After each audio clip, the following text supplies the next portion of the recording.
they don't educate you. They don't tell you how to find your maintenance. They don't tell you how long to be on weight loss, when to take diet breaks, if you need to metabolically build, how do you metabolically build, where do you go once you're done with the metabolic build, how do you get to maintenance, how do you stay at maintenance from week to week. Those are all big time educational answers, and they don't give those to you. What's up, everybody? Matt Estridge here with Fit Diesel. Hope you're having a great day. Our dietary interface has been selling well. I'm glad everybody's enjoyed it. It really is a cost-effective measure versus going to a coach that's one-on-one online consulting or in person, where it's $50 an hour or can be up to $1,000 a month for a one-on-one coach online for physique. Check that out if you haven't at fitdieselstrength.com. Go to the nutrition page. It has overviews on video of what it is.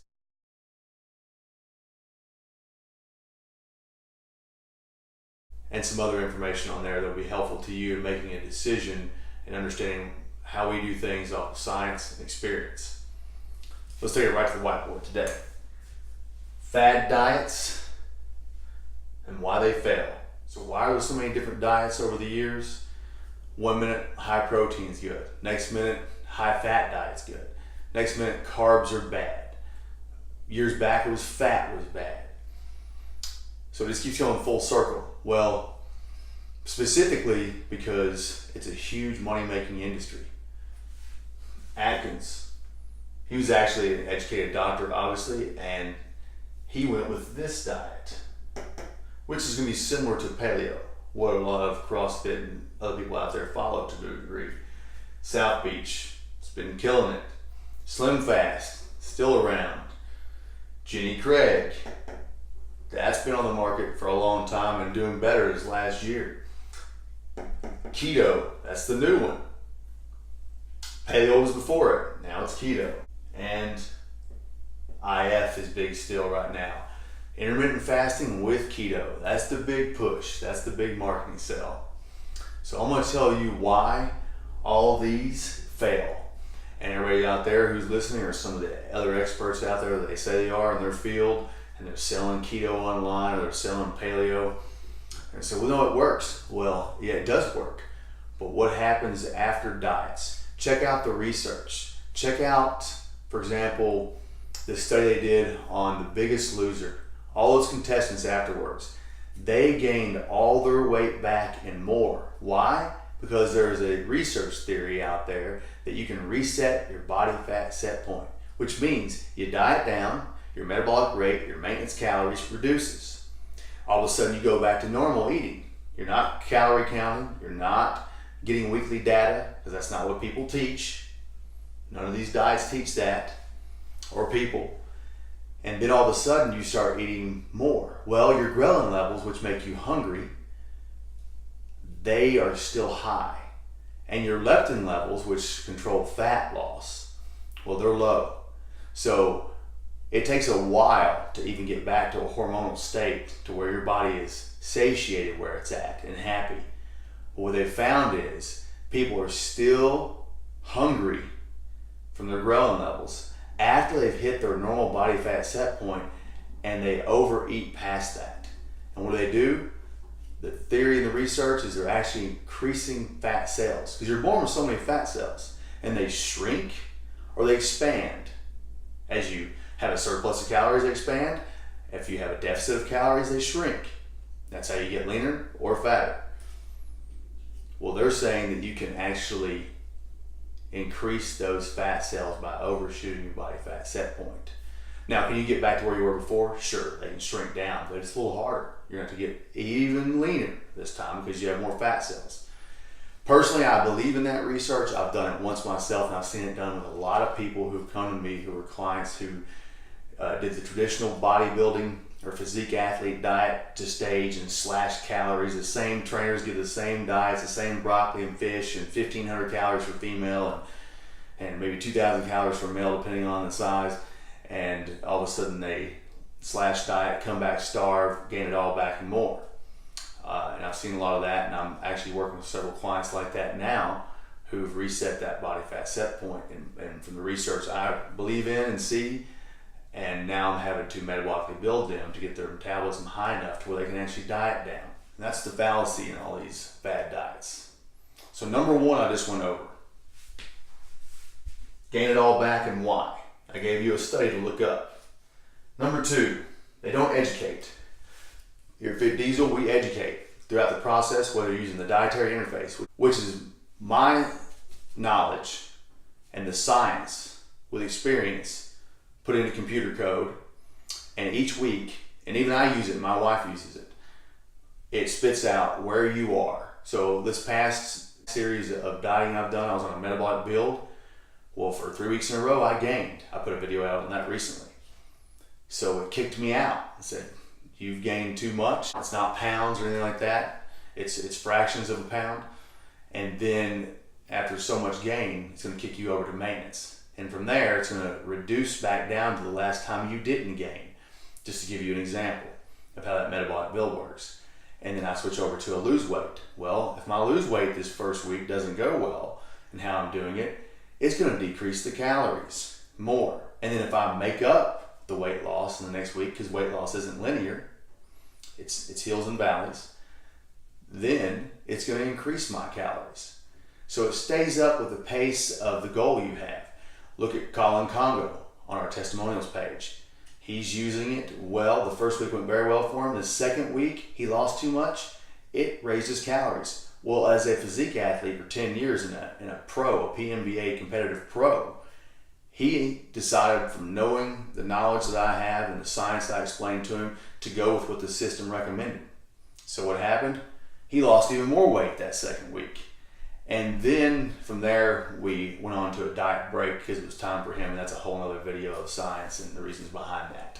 Getting ready for his show in 7 weeks. So they don't educate you. They don't tell you how to find your maintenance. They don't tell you how long to be on weight loss, when to take diet breaks, if you need to metabolically build, how do you metabolically build, where do you go once you're done with the metabolic build, how do you get to maintenance, how do you stay at maintenance from week to week. Those are all big time educational answers, and they don't give those to you. Metabolic rate, I just mentioned, they don't know it. They don't tell you how to find it. So what's that mean? They're just slashing calories. Like I said in the one video, you're putting a black piece of tape over your gas tank and you're just driving because you don't know what your metabolic rate is. You have to know where that is. You have to know how many calories you need a day on an average, because it's a moving target each day, before you can sit there and say, I'm going to go into a 1% deficit, which is a very high deficit per week of weight loss. You have to know that. They don't take weekly data.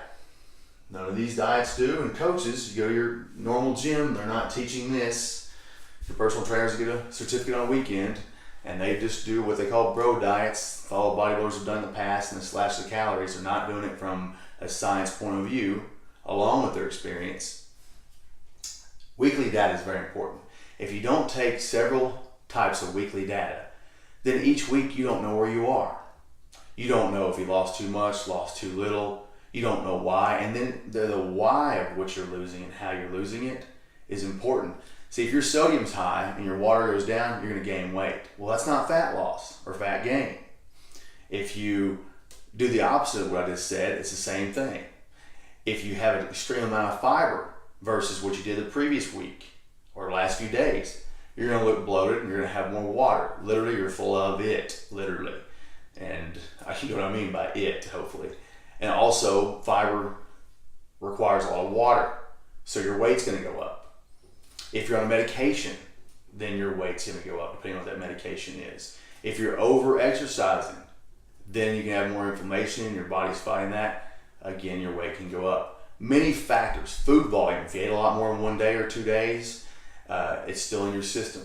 So there's more factors than that. But a coach that knows and has the knowledge can say, hey, you're okay in your weight loss or your metabolic build phase or your lean muscle build, whatever your phase you have in our programming, because of these factors. Because I can look at your diet, look at what you ate that week, talk to you about several different things like I just mentioned and more, and process elimination, find out what that is, why that's inconsistent.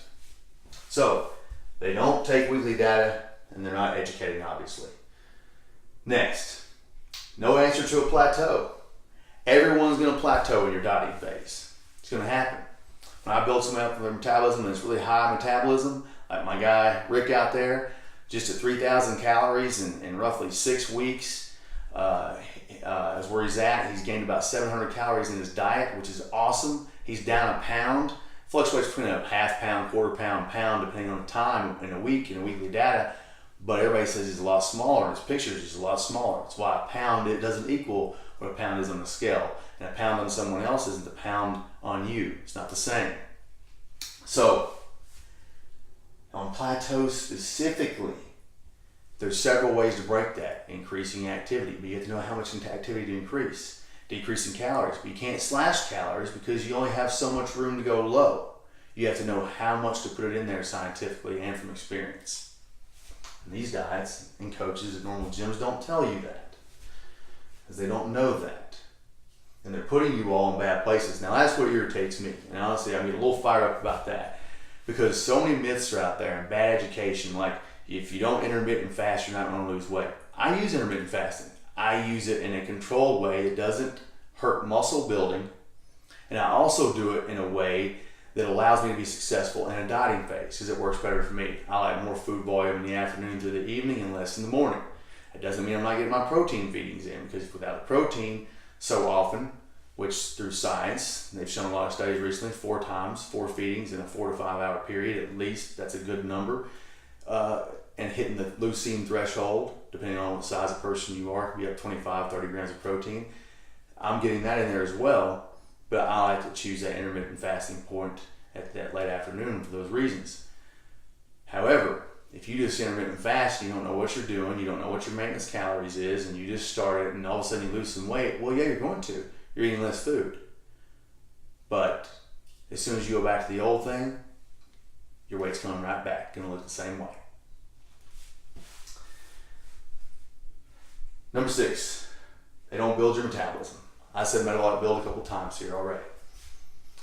Metabolic building is something that is been used in the last 5-6 years more in the physique community, but a very small set of people know it and use it accurately. There's a couple different ways to do it as well. Some people choose to do it a little faster. Some people are more conservative. You can build your metabolism. If you ever destroy metabolism, you're a female out there and you can't make any progress at all and you're eating small amount of calories and you're just hungry and you're depressed about it, I promise you I can help. You can build your metabolism. Look at Sean Jarrell, testimonial on the website as well. We increased her calories at 476 or whatever it was in that video I put out in 4.5 weeks. We dieted her on the same calories that used to be her maintenance. That's a big deal. That's huge. And a lot of clients are going through that process right now as well. Matter of fact, every client I have is on a metabolic build except one. And that's men and women. And that's a lot of clients right now. A lot.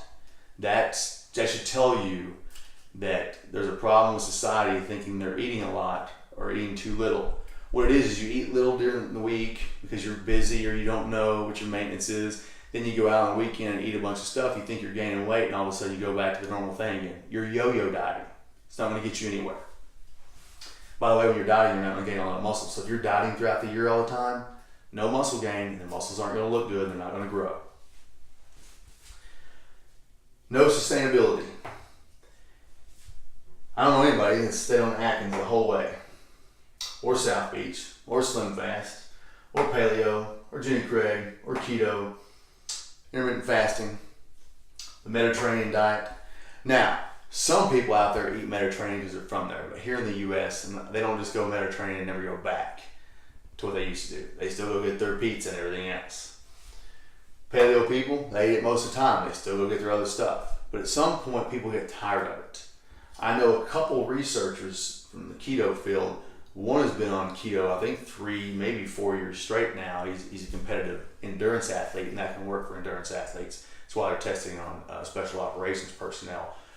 Ketones can produce a lot of energy over long endurance days. If you're a 100-meter sprinter, if you're my track athletes at the University of Tennessee, which I help out with from time to time, you don't want to put them on keto. They are not going to do well. They're not going to perform well. So if you're a fast twitch fiber, explosive athlete, keto is not for you. So I hope that this helps you all, and that's just a few things. There's a lot more than that.